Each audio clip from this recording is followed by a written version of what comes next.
Hello, and welcome back. It has been a great couple weeks. We've run a couple really good sessions, and I have gone to the Renaissance Fair twice. Picked up this guy, So I'm official now. I'm slowly but surely moving my way towards Master DM status and appearance, and that is the goal. Anyways, as I mentioned, we had a great couple sessions over the past couple weeks. I guess now would be 2 Saturdays ago. We ran the Death House. And so it was funny because then last session we made our way through Barovia and a lot of things there. I'll get into it in a minute. But I was under the impression that I skipped a handful of things in the Death House, and as we were discussing it just this past Saturday, like, oh no, yeah, you did that, we did that, and I'm so happy because all things considered, I thought I had skipped a few things, and I didn't. But anyways, Death House was great. They stopped the cultists in the Death House by... there was a rat available, so their blood was offered, and even though it wasn't anything major, like super plot twisty, turning point, I let them appease the call by killing a living creature, and that happened to be a rat that was scurrying around in the dungeon. I also had Death House not be in the town of Barovia. I had them on the Svalich Road pass a little, I wouldn't say hamlet either, I would think of like upscale village type gathering of homes outside of town a couple miles and up out of the valley a little bit. So when they exited the Death House and the fog had cleared, they saw down in the valley, and they saw the village of Barovia down in the valley, and they traveled down there. Immediately I had them run into Granny, who sold them a couple pies, and our druid is off doing other things right now, but 2 out of the 3 players that were there ate some pie and just had the greatest dreams and woke up fairly depressed.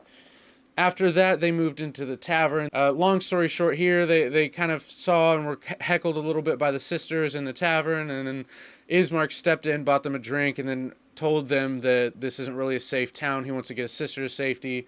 They met Irina. Sometimes I call her Irina, sometimes I go for Irina. I'm not sure which one I like better, but anyways, they met his sister. Here's where things got a little more interesting for me. First of all, they did help bury Kolyan and Dirovich. I think I said that right. Is the burgomaster, is Ismark and Irina's father, and they did help. They carried him over to the church. They encountered Donovich and found out about his son, Doru, who's in the basement. Here's where it does get interesting. They heard the screams. Ismark was negotiating with Donovich for the funeral of his father, and they kind of let things happen. Ismark was kind of like, you know what, I wouldn't mention those sounds that you hear. I wouldn't mention them to him. Just let me handle it.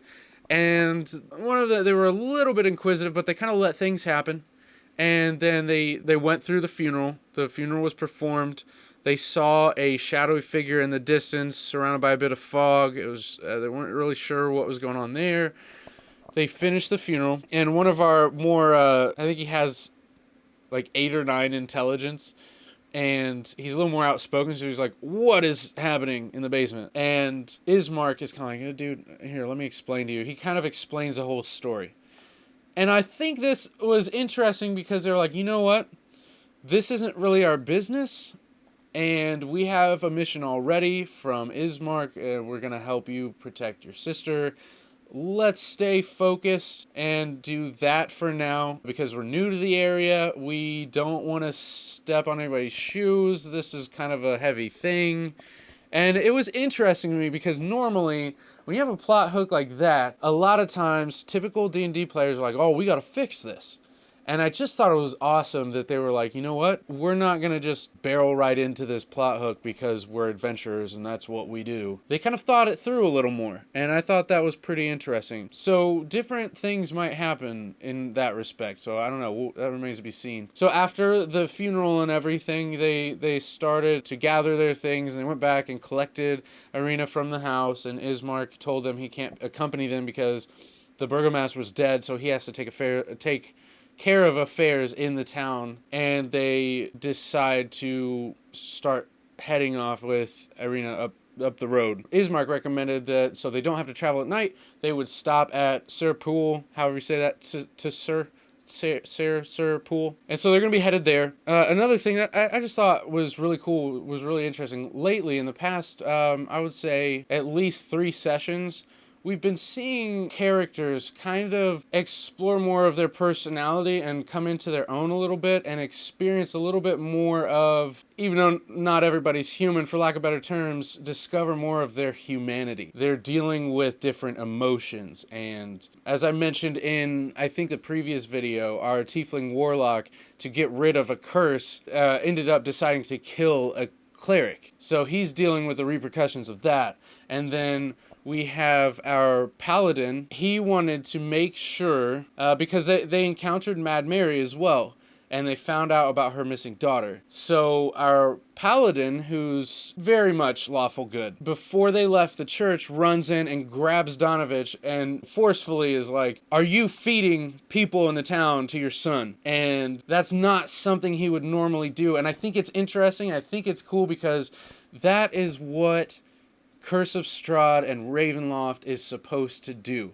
It's gritty and it's dark and people are discovering gruesome or just inhumane things, and it can bring out more emotions and stuff, or intense emotions that maybe a character in the early stages of our campaign, they discover it's not necessarily so happy-go-lucky adventuring. We're going to overthrow the big bad guy and we're going to be the heroes. Now it's like, this place is rough, and I hope that is telling me that I'm maybe doing things right. This is my first time running Curse of Strahd, so I still have a lot to learn and everything. But if players are starting to explore and express a broader spectrum of emotion and seriousness and gravity, I hope that continues and everything. So that is pretty much what has gone on over the past 2 sessions, covering the Death House and then Barovia.